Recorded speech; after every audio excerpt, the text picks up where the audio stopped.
आज की जो कम्युनिकेशन हो रही है हमारे बीच में, that is about first attempt in November 21।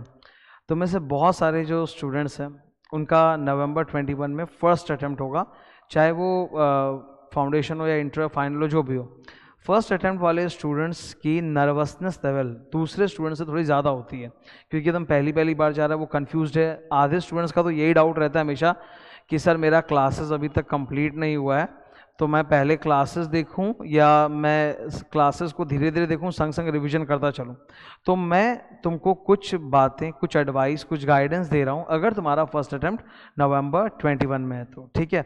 ये जो भी मैं एडवाइस देता हूं ये जेनेरिक है, मतलब देखो, किसी भी पर्टिकुलर कोर्स के स्टूडेंट को डिस्कस करना मेरा मंशा नहीं है कि मैं सिर्फ सीए की बात करूं या सिर्फ सीएस की बात करूं या सिर्फ सीएम में कॉस्ट अकाउंटेंट की बात करूं, ऐसा नहीं है। What ever I discuss is applicable generic for all.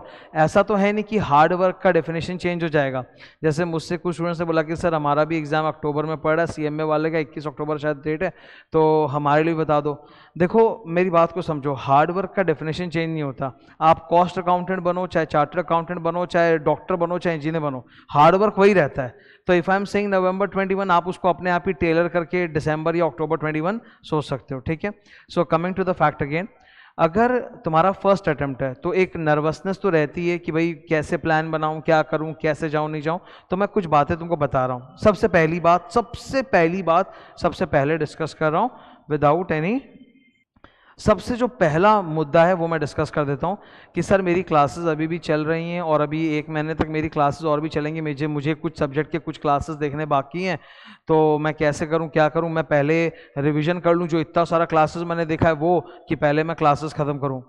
मेरा तुमको स्ट्रॉन्ग एडवाइस है, एकदम मतलब अनइक्विवोकली बोल रहा हूँ कि पहले हमेशा अपनी क्लासेस ख़त्म करो। आपके जो भी सब्जेक्ट हैं, जितने भी क्लासेस बच्चे हैं, जिन टीचर के बच्चे हैं, पहले 100% आप क्लासेस करो। बिकॉज क्लासेस जब आप करोगे तो आपको उस सब्जेक्ट का पूरा 100% सिलेबस पता चल जाएगा, आपको उस सब्जेक्ट का 100% नॉलेज हो जाएगा।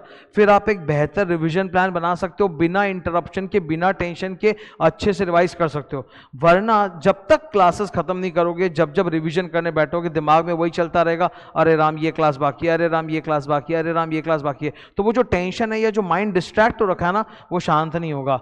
And revision requires very high grade of focus and concentration.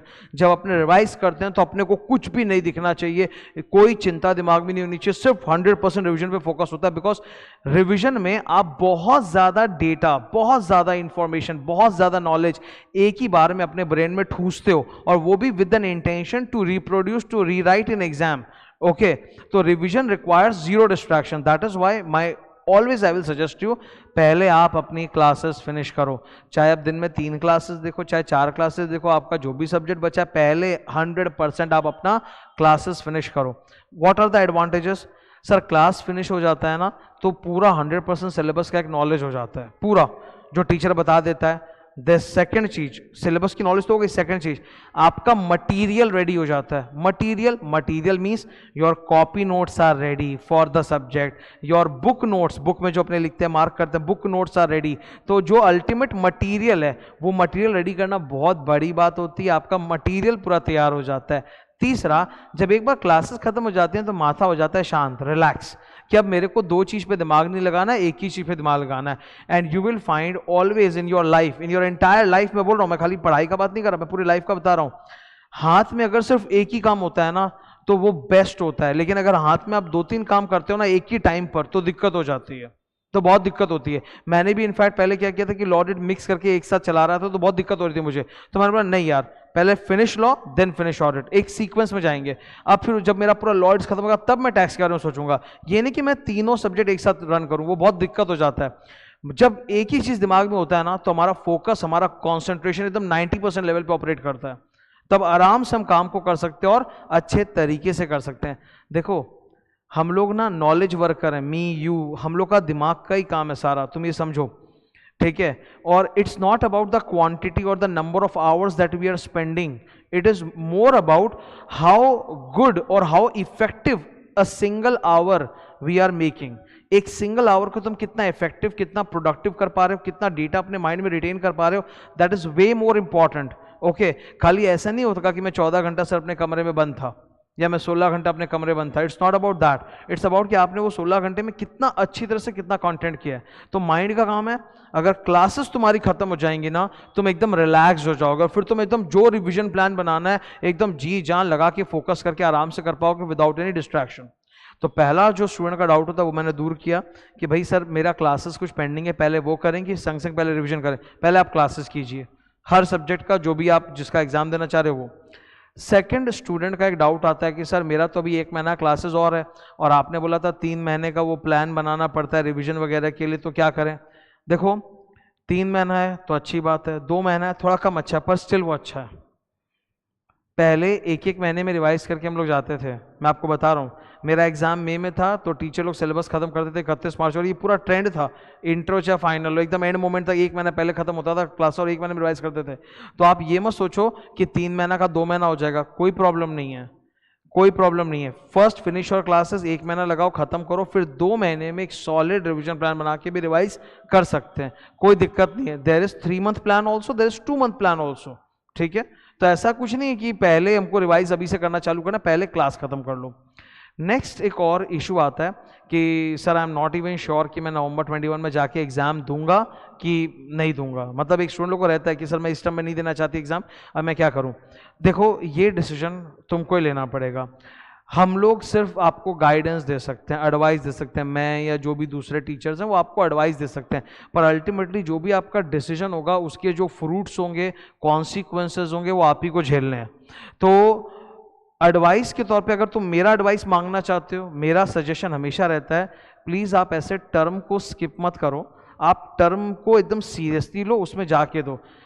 Exam में जो नतीजा आता है ना, इनफैक्ट पूरे लाइफ में मैं आपको बता रहा हूँ, कई बार ना कुछ नतीजे ऐसे होते हैं जो हमारे कर्म पे डिपेंडेंट नहीं होते, जो तकदीर पे किस्मत पे डिपेंडेंट होते हैं। मेहनत होती है पर किस्मत भी होती है, ठीक है। जैसे पेपर या टर्म इजी था, जैसे आई गिव यू एग्जांपल्स, एक पर्टिकुलर टर्म में इंस्टीट्यूट ने पेपर इजी सेट कर दिया, या एक पर्टिकुलर टर्म में इंस्टीट्यूट ने ज़्यादा स्टूडेंट्स को क्लियर कर दिया, इट हैपेंस। या एक पर्टिकुलर टर्म में पेपर ऐसा डिजाइन हुआ जो मेरे स्ट्रेंथ्स के ऊपर था। हर स्टूडेंट का अपना स्ट्रेंथ और वीकनेस होता है, कोई किसी सब्जेक्ट में स्ट्रांग होता है, कोई किसी सब्जेक्ट में स्ट्रांग होता है, समझ में आ रहा है। और in fact inside a single subject, अगर मैं एक सब्जेक्ट की बात करूं तो इन अ सिंगल सब्जेक्ट कोई स्टूडेंट कुछ चैप्टर्स में ज्यादा स्ट्रांग होता है और कुछ चैप्टर्स में ज्यादा वीक होता है। तो सोचो किस्मत कितना रोल प्ले करता है कि आप जब एग्जाम दे रहे हो उस वक्त पेपर्स जनरली आपके फेवर में थे, हर वो सवाल, हर वो चैप्टर जो पूछा जा रहा था किसी भी पेपर के अंदर वो आपका स्ट्रांग था। तो that also matters a lot. हर चीज हमारे ऊपर डिपेंड नहीं करता, कई चीजें एक्सटर्नल फोर्सेस पे डिपेंड करती हैं। तो प्लीज आप वो टर्म स्किप मत करो, ठीक है, सीरियसली पढ़ो। अब 2 ग्रुप देना है कि 1 ग्रुप देना है वो अब डिसाइड करो, पर ये मत करो कि टर्म स्किप करो, ये मेरा सजेशन है, ठीक है। बात बाकी फिर भी मैं बोलूंगा, your life, your circumstances are unique, I don't know what is your situation कि तुम किस परिस्थितियों में हो, तो तुम अपने हिसाब से कॉल लो। तुम्हें लगता है कि नहीं स्किप करना चाहिए तो करना चाहिए, मुझसे सजेशन मांगोगे तो मैं वही सजेशन दिया कि देना चाहिए एग्जाम। नेक्स्ट कंफ्यूजन आता है डिसीजन का कि सर मैं अभी खासतौर पे इसी टाइम पे जब अपने एग्जाम फॉर्म भरने का टाइम आता है ना, फर्स्ट अटेम्प्टर वालों का वो 3 महीने पहले एग्जाम फॉर्म अपने भरते हैं, तब उस वक्त एक डिसीजन लेना पड़ता है कि भाई 1 ग्रुप दूं कि 2 ग्रुप दूं। तो अब तुम ऑलरेडी मतलब एग्जाम के काफी नजदीक हो, 3 महीने पहले, you are in a good position to decide कि 2 ग्रुप देंगे कि 1 ग्रुप, डिपेंडिंग ऑन कि आपने कितना ट्यूशंस और कितना क्लासेस, कितना सब्जेक्ट खत्म कर लिया है, ठीक है। तो वो तो तुम आराम से डिसाइड करते हो, उसमें उतना कंफ्यूजन नहीं मचेगा। अगर तुमने अभी तक मात्र 4 सब्जेक्ट का ट्यूशन किया है, 4 सब्जेक्ट की पढ़ा है, तब तो तुमको साफ दिख रहा है कि तुम एक पूरा ग्रुप का लोड अभी ले नहीं पाओगे, और फिर ले भी लोगे तो जाके एग्जाम भी देना है, खाली पढ़ने से तो नहीं होता। 2 ग्रुप का लोड लेके फिर पढ़ के रिवाइज करके फिर एग्जाम भी देना है, ऑल दैट इज देयर। तो वो अब तुम जानते हो कि 4 सब्जेक्ट हो गया तो भाई अब तो मैं सोच नहीं सकता कि 2 ग्रुप दूं। लेकिन हाँ, अगर मेरे 6 सब्जेक्ट हो गए हैं, 6 सब्जेक्ट, तो that's a very good zone. 6, 7 या 8 सब्जेक्ट का अगर क्लासेस कर चुके हो, then you are in a very perfect position कि तुम दोनों ग्रुप की तैयारी करके दे सकते हो, ठीक है। रैंक जो आता है वो तभी आता है जब हम दोनों ग्रुप की तैयारी, मतलब दोनों ग्रुप का एग्जाम एक साथ देते हैं और एक साथ मेरा अच्छा मार्क्स आता है तब। अगर आप अलग अलग ग्रुप दे रहे हो या कर रहे हो तो फिर रैंक नहीं होता, ठीक है। पर ठीक है, ये नहीं कि सारे स्टूडेंट्स की प्राथमिकता रैंक नहीं होती, एवरीवन, मतलब हर किसी का गोल या टारगेट रैंक नहीं होता, इसमें कोई शर्म की बात नहीं है, इसमें कोई शर्म की बात नहीं है। I had a lot of friends जो क्लियर बोलते थे भाई मेरे को पास होना है फर्स्ट शॉट में, रैंक वैंक का मेरे को सपना नहीं है। ठीक है, हर इंसान को अपना स्ट्रेंथ्स मालूम है, उसको मालूम होना चाहिए कि वो कहाँ पर खड़ा है, या मतलब एक प्रॉपर अपने आप को जज करो, दूसरों का गोल अपना गोल मत बनाओ। हर कोई यहाँ पे बैठ के Mukesh Ambani, Bill Gate, Mark Zuckerberg नहीं बन सकता है, ठीक है। हर किसी का अपना एक मतलब एक लिमिटेशन होता है कि मैं उसके अंदर हूँ। Your happiness, your success is defined by your circumstances, not someone else's, ठीक है।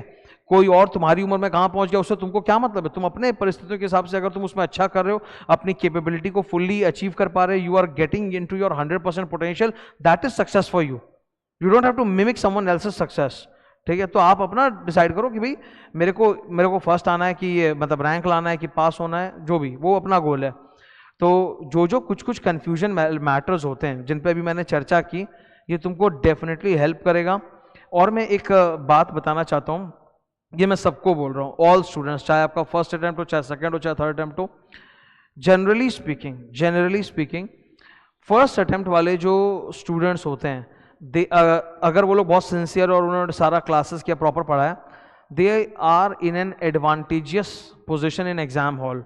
उसका रीज़न क्या होता है, जो फर्स्ट अटेम्प्ट वाले स्टूडेंट होते हैं उन्होंने सारे सब्जेक्ट की क्लासेस एकदम की हुई होती हैं, ताज़ा की हुई होती हैं, तो उनके दिमाग में सारा लेटेस्ट नॉलेज होता है, अपडेटेड अमेंडेड होता है, प्लस सारा क्लासेस तुरंत किया हुआ है, तो अभी वो दिमाग से उड़ा नहीं है, ठीक है। तो they are in always in a better position कि वो जाएं एग्जाम दें। जो रिपीट अटेम्प्टर्स वाले स्टूडेंट होते हैं ना, सेकंड थर्ड फोर्थ, उनके साथ ट्रेजेडी ये होता है कि एग्जाम देने के बाद सीधा 5.5 महीने बाद अगला एग्जाम है। जैसे एग्जाम दिया, फिर एग्जैक्टली 5.5 मंथ्स बाद जाके उनको अगला एग्जाम देना है। अब वो बेचारे घर में पढ़ भी नहीं पाते, उनको पता नहीं उनका क्या होगा, पास होगा कि फेल होगा, they have to wait for result आएंगे 2 महीने बाद, और जब तक रिजल्ट आएगा हाथ से एक अच्छा खासा समय जा चुका होगा, सामने सिर्फ हमको 2.5 या 3 महीना दिखेगा पढ़ने के लिए, और माथा ऐसे ही, अगर हारे हैं मतलब फेल हुए हैं तो ऐसे डिस्टर्ब्ड हैं, ऐसे ही मतलब एक क्या बोलते हैं उसको, ये होता है ना अपना कॉन्फिडेंस, मोराल, वो टूटा हुआ रहता है। फिर उस टूटे हुए मोराल को अपने ऊपर लेकर फिर उसको रिवाइज करना एक लिमिटेड टाइम के अंदर, दैट्स अ बिग चैलेंज। ऊपर से ट्यूशंस पहले के किए हुए तो उतना डेटा ताज़ा नहीं है दिमाग में, वो भी भूला भूला सा है, तो दैट्स अ डिसएडवांटेज। तो ये भी तुम मान के चलो कि अगर तुम फर्स्ट अटेम्प्टर हो, you stand in an advantageous position compare to other students who are appearing for exam, ठीक है।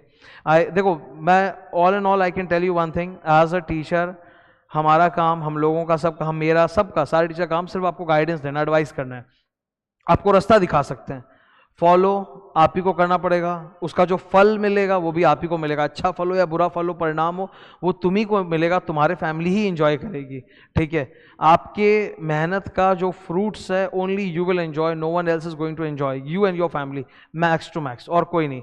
हमारा काम सिर्फ गाइडेंस देना है। और मुझे ऐसा लगता है कि आजकल क्योंकि ये लाइव क्लासेस नहीं होती, सारी ये ऑनलाइन के माध्यम से क्लासेस होती हैं, इसीलिए स्टूडेंट्स को आजकल बहुत ज़्यादा कन्फ्यूजन हो जाता है पढ़ाई वगैरह को लेके, वो लोग को ओवरऑल इस सब चीज़ों में बहुत डाउट होते हैं, एज अ टीचर मेरे से पूछते रहते हैं, तो मुझे लगता है कि मुझे गाइडेंस दे देना चाहिए, वरना मैं कोई बहुत बड़ा मोटिवेशनल स्पीकर ऐसा नहीं हूँ, ठीक है। मैं भी रोज़ फेलियर से गुजरता हूँ, रोज़ सक्सेस से गुजरता हूँ, मेरा भी एक साइकिल होता है सक्सेस और फेलियर का, कभी बहुत अच्छा गया, कभी खराब गया, कभी अच्छा गया, कभी खराब गया। तो ऐसा नहीं कि आई एम परफेक्ट या मेरे से कोई मिस्टेक गलती होती नहीं, मेरे से मिस्टेक्स होती है, तुमसे मिस्टेक्स होती है, सबसे होती है। द ओनली थिंग इज कि इम्प्रूव करते रहें, हार्डवर्क करते रहें, मेहनत करते रहें, जितना हो सके आगे बढ़ते रहें, ठीक है। तो उसी कॉन्टेक्स्ट में, पढ़ाई के कॉन्टेक्स्ट में, स्टूडेंट को एक कम्युनिकेशन चाहिए होता है, एक गाइडेंस चाहिए होता है, तो वही मैं शेयर कर रहा हूँ। अदर देन दैट और कोई मेरा इससे पर्पस नहीं है, ठीक है। I don't earn from YouTube और एनीथिंग, ये सबको, इनफैक्ट मैं क्या, एनी टीचर, कोई भी टीचर की बात करूँ, nobody earns from YouTube, okay. We are teachers, we earn from students का fees, we don't earn from YouTube marketing, okay. We are not YouTuber kind of people, okay. तो हमारा मकसद earnings नहीं होता ना, हमारा पर्पस कोई ऐसे मार्केटिंग ब्रांडिंग होता है, वो भी आपको बता देता हूँ। अगर आप ये सोचते हो कि कोई भी टीचर हो, मैं या कोई भी टीचर हो, वो यूट्यूबिंग करके मार्केटिंग करके कमा रहा है, आप गलत फहमी में जी रहे हो। स्टूडेंट्स कभी भी मार्केटिंग देख के, यूट्यूबिंग देख के ये क्लासेस नहीं लेते। स्टूडेंट्स हमेशा एक दूसरे स्टूडेंट के रेफरेंस से, वर्ड ऑफ माउथ से, पूरा रिसर्च करके क्लासेस देते हैं, ठीक है। तो प्लीज़ मेरे इन बातों को, जो भी मैं एडवाइसेस दे रहा हूँ, उसको अदर सेंस में मत लो, उसको पॉजिटिव स्पिरिट में लो, और वो हेल्प के एंगल से मेरा देने का मकसद है और कुछ नहीं है। For a long time I been busy with classes, जब मतलब मैं क्लासेस से बहुत ज़्यादा ऑक्यूपाइड होता हूँ ना, तब मैं ये सब गाइडेंसेस वगैरह नहीं दे पाता। जब मेरी क्लास का लोड थोड़ा कम होता है तभी जाके मैं इस तरह से एडवाइस दे पाता हूँ। Okay, so best wishes to all of you. First attempt है, एकदम मेहनत करो, फाड़ दो अच्छी तरह से एग्जाम में जाके, और बाकी तो भगवान और किस्मत होता ही है सपोर्ट करने के लिए। ठीक है, थैंक यू।